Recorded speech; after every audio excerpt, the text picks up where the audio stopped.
Well, we've all survived Thanksgiving, and it looks like Mercury is getting ready to change signs now. What does this mean? It is. Mercury is the planet of communication, and it stays in the sign for about 3 weeks, and it's going from the sign of Scorpio, where it had retrograded last month, so that's all done, and now it's in the sign of Sagittarius, and it changes your focus and your attention. So if you are a Sagittarian, Mercury entering your sign unloosens your tongue, where Sagittarians have spent the last 5 or 6 weeks stumbling over their words, putting their foot in their mouth. With Mercury going into their sign, their ability to communicate becomes very, very clear. They are very explicit about what it is they want and they need.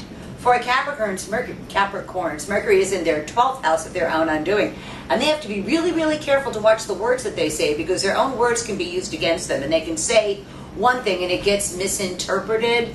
And they also have to be really careful with what they hear from young people, not believe every single thing they hear.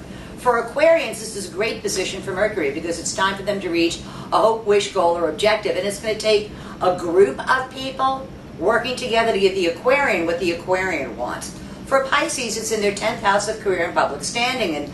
And Pisces find out exactly what their job duties are, professionally what their responsibilities are, and what direction the boss wants them to go in over the next 3 weeks or so.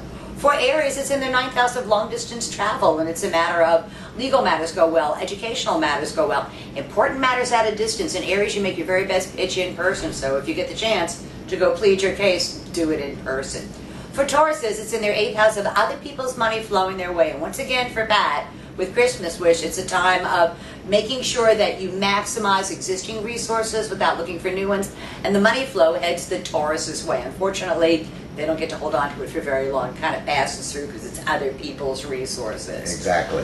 For Geminis, it's in their 7th house of partners, and they have been asking for a confrontation. They've been asking for clarity. They've been asking for their chance to defend themselves. Well, they get that over the next 3 weeks or so.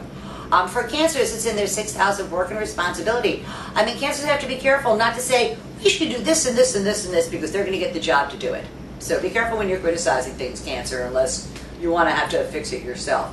For Leos, it is their favorite time of year. It is the most fun time of year for them.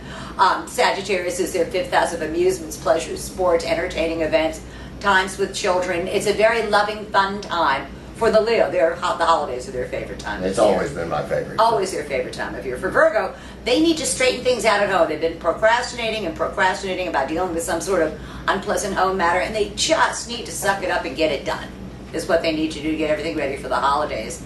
For Libra, the pace of their day-to-day living picks up. They end up with additional duties. I don't know that they make any more money for it, but they have more places to go, more people to see, and more things to do during their given day. So they're going to have to budget their time wisely.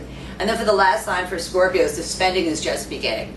They are going to spend a ton of money on younger people, not on themselves. It's one thing if you're spending money on yourself, but this is a matter of spending a bunch of money on younger people and younger things, younger ideas. So that's tomorrow's news today for the 12 signs of the zodiac. Well, thank you, my dear. We'll see you next week. Always a pleasure.